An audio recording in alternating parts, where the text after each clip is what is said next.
problema complejo ahí en este lugar. En un ratito vamos a seguir con el reporte del tránsito en instantes nada más. Pero mientras tanto tenemos que ver lo que sucede en el plano departamental. Con Lorraine, que tiene todas las noticias.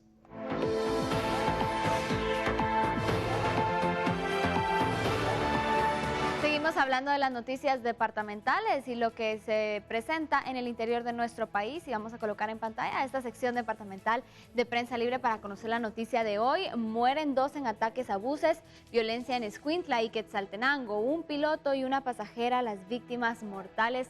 2 salen heridos. Todos los días, pilotos de transporte urbano y extraurbano de la provincia enfrentan asaltos y ataques armados que dejan como causa muertos y heridos. El caso más reciente ocurrió el día de ayer en este kilómetro 44 en la autopista Apalín-Escuintla, donde el conductor de una unidad de transportes Esmeralda dejó de existir porque grupos pandilleros exigen el bono navideño. Esa y más información la puede encontrar en Prensa Libre.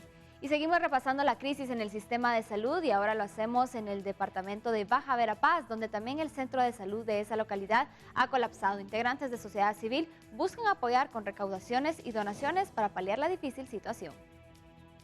El Observatorio de Salud Sexual y Reproductivo realizó un monitoreo de los servicios en Cubulco, indicando que están en pésimas condiciones. De 66.101 personas que componen el área de Cubulco, solamente existe una ambulancia. Algunos pacientes indican que tienen que comprar medicamentos, pero comprenden la situación porque no hay en el centro de salud. Ella padece de amebas y entonces es por eso que me recetaron especialmente para matar esas amebas. Y como le digo, hay algunos, pero lo que a mí me recetaron no hay. En San Miguel Chicá, miembros del Observatorio para la Paz de Baja Verapaz dieron a conocer la situación que viven en el centro de salud de los municipios del departamento. No hay insumos, medicamentos, pero pacientes sí se acercan, pero también hay muchas personas de escasos recursos en donde se necesitan apoyarlos, pues. Es a nivel nacional, pero desgraciadamente por la corrupción. Los miembros de sociedad civil piden a las autoridades electas que tomen en cuenta esta situación y que puedan incidir para que esta realidad cambie. La crisis en el sistema de salud cada vez se empeora en el departamento, en medio de señalamientos de corrupción por parte de sindicalistas y miembros del área de salud. Información departamental que compartimos con ustedes a esta hora de la mañana, 6:18. Continuamos con más noticias. Bueno, muchas gracias, Lorraine. Es la información que tenemos a esta hora, pero hay otros temas, María René. Exactamente, nos tenemos que ir a Europa, ¿les parece? A ver cómo las autoridades bueno, aunque sea con las noticias. Aunque sea con las noticias, pero donde las autoridades italianas tienen un gran desafío, identificar a más de 800 cuerpos de migrantes que han fallecido en las costas de ese país. Y nosotros aprendemos cómo piensan hacerlo. Claro que sí. Vamos entonces, vamos a ver estas noticias que tienen que ver con esos avances tecnológicos que ahora están ayudando a las autoridades en Italia. Este país se enfrenta a uno de los mayores retos de la medicina forense y es identificar los cuerpos de cerca de 800 migrantes fallecidos después de que el buque en el que viajaban se hundiera en el mar Mediterráneo. La única opción parece ser la identificación a través del análisis de ADN. Este laboratorio en Sicilia enfrenta uno de los mayores retos de la ciencia forense. Patólogos tienen la misión de identificar a las víctimas de un barco pesquero que se hundió en abril. Transportaba a cerca de 800 migrantes. Muchos de los cuerpos todavía no se recuperaron del buque, que se encuentra a 400 metros bajo el agua. Este es uno de los desastres masivos más complejos en la historia de la medicina forense, porque las víctimas no se concentran en un solo lugar y tiempo, sino que se extienden en distintos tiempos y países. El laboratorio trabaja con unos 20 cadáveres al día. La policía recopiló los objetos personales de las víctimas. Buscan en sus ropas cualquier pista que permita su identificación. Luego, en la autopsia, se buscan tatuajes, cicatrices u otros rasgos distintivos. Consistono proprio nell'evidenziare di ogni corpo anche El equipo forense toma fotografías de rasgos físicos tales como el arco dental, la frente, lóbulos de la oreja, cicatrices, miembros artificiales que se recopilan en un álbum que se pone a disposición de familiares. Vengono raccolte in un book fotografico che poi viene messo a disposizione dei parenti. El objetivo es elaborar un catálogo junto con muestras de ADN en una base de datos europea. Ya lograron identificar 28 víctimas de esta forma, pero es una labor espartana. Hay listas de pasajeros proporcionadas por traficantes y muchas personas no se reportan como desaparecidas porque sus familiares temen repercusiones de sus gobiernos opresores. Es importante hacerlo todo, lo máximo posible para que se le restituya la vida con su nombre y su apellido a esta gente. Es un gesto de respeto a la dignidad humana y a los derechos humanos. Otros países involucrados en la crisis migratoria, como Grecia, España y Malta, toman nota. Más y más cuerpos aparecen en las costas europeas. La cifra de muertos, de hecho, aumentó a unos 3.500 este año. Así que se necesitan recursos urgentemente, no solo para cuidar a los vivos, sino también a los muertos.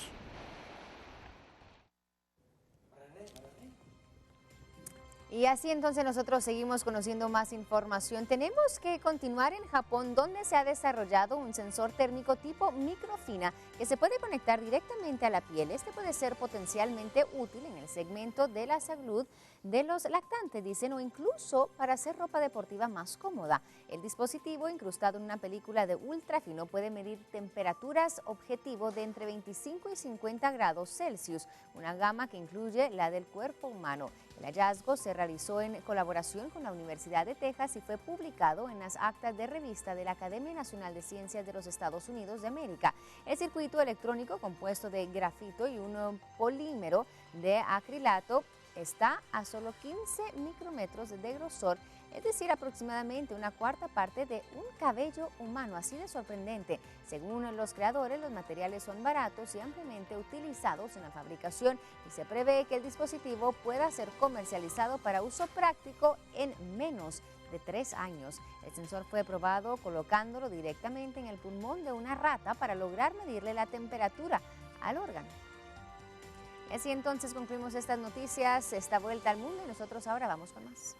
Bueno, muchas gracias, María René. Tenemos que seguir hablando de esta situación que se generará muy temprano en la calzada Aguilar Batre. Aquí estamos viendo, ya están tomando algunas rutas alternas, pero vamos a revisar a través de esta aplicación de Waze para que usted vea cómo sigue absolutamente en rojo, pesado, el tráfico congestionado. Recordando que a tempranas horas de este día, debido a fallas mecánicas, el tráiler obstaculizó el área de la 26 calle y la calzada Raúl Aguilar Batres, sector de la incorporación de la Universidad de San Carlos hacia Periférico, y esto provocó este serio congestionamiento vial que continúa. En estos momentos las autoridades de tránsito, bueno, ya removieron el tráiler, sin embargo la fila de vehículos que proviene de sectores del sur de la capital llega hasta el área de Cuesta de Villalobos. Ahí usted lo tiene en pantalla en este momento. Esta aplicación nos permite ir observando, vamos a ponerla un poquito más acá para que usted vea la cantidad.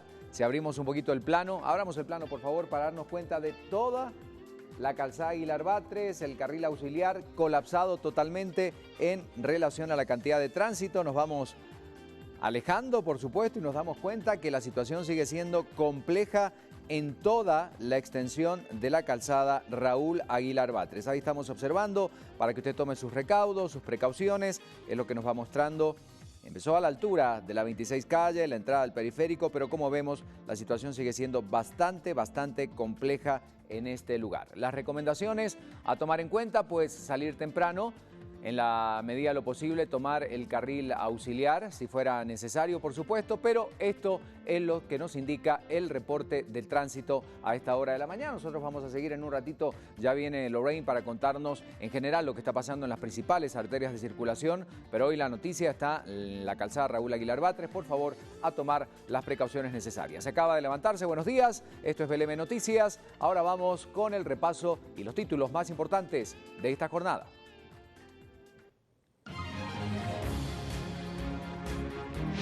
La peor crisis que atraviesa la red hospitalaria pública del país continúa. Ministro de Salud busca un incremento urgente al presupuesto asignado a la cartera con el fin de solucionar el problema antes de que termine el 2015.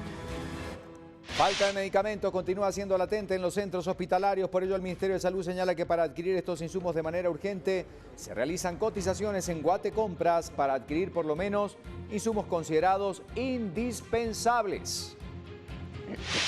Luego de la generación de los flujos piroclásticos, la actividad volcánica del Coloso de Fuego se mantiene constante, presentando emanaciones de lava y en menor cantidad caída de ceniza en áreas cercanas al complejo. La alerta naranja institucional por parte de Conred se mantiene. La incertidumbre reina en la mente de al menos 600 familias que tendrán que abandonar sus hogares en la urbanización Jardines del Norte, ubicada en la zona 18 de la capital. Las casas que habitan están ubicadas en áreas consideradas de alto riesgo. Y abogado de ex vicepresidenta Roxana Valdetti contraataca contra el juez de extinción de dominio Marco Antonio Villeda, a quien señala de los delitos de falsedad material, abuso de autoridad, incumplimiento de deberes y prevaricato por anomalías cuando dictó sentencia en contra de las propiedades de su defendida.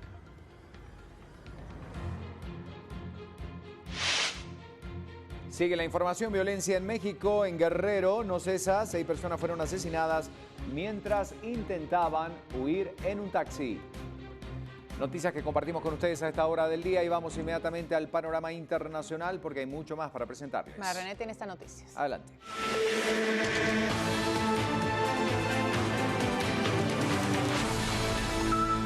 Vamos a ver qué pasa en Venezuela esta mañana a través del diario El Universal. Lo ponemos en pantalla para que usted lo repase junto a nosotros. CEB, elecciones deben ser expresión de democracia. Los obispos consideran que el CNE es el supremo responsable y garante de la transparencia del proceso y del clima de confianza que debe acompañarlo. Esto hablando de las elecciones que se van a llevar a cabo en Venezuela en pocos meses para renovar el Congreso. Además, mejora movilidad en Avenida Victoria, parte de esas calles que dan problemas en Venezuela, y también especulación no tiene beneficios procesales en ley de Sondí.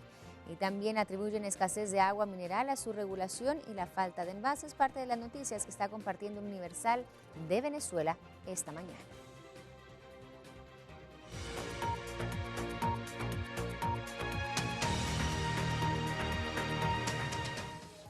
Bueno, y ahora sí, entonces empezamos a repasar aquellas noticias que dan que hablar alrededor del mundo. Una nueva ejecución masiva cometida, dicen algunos, por el Estado Islámico y de nuevo está captada en video, está causando repudio, pero además están diciendo que se está dudando de la veracidad del video que estamos viendo en pantalla.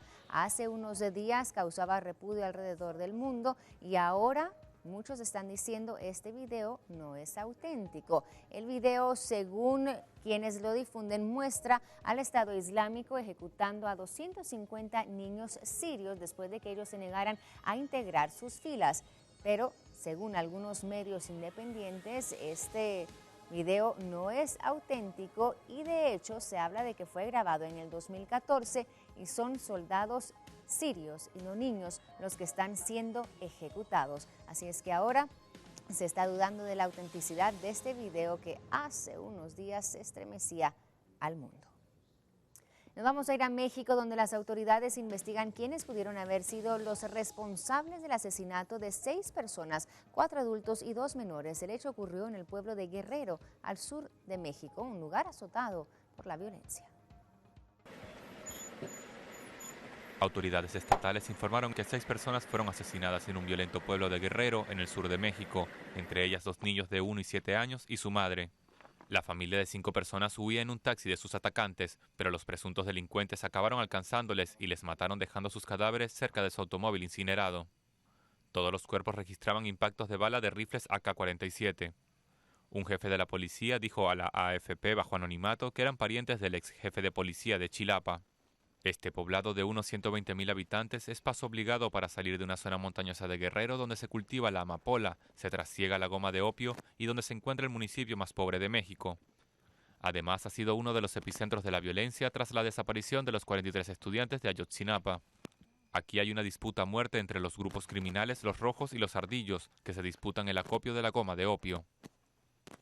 Habitantes del pueblo han dicho que estas muertes y otras desapariciones son una venganza contra el policía destituido, en una región donde agentes y alcaldes han sido acusados de tener vínculos con narcotraficantes. Bueno, y siempre en México, con estos 6 asesinatos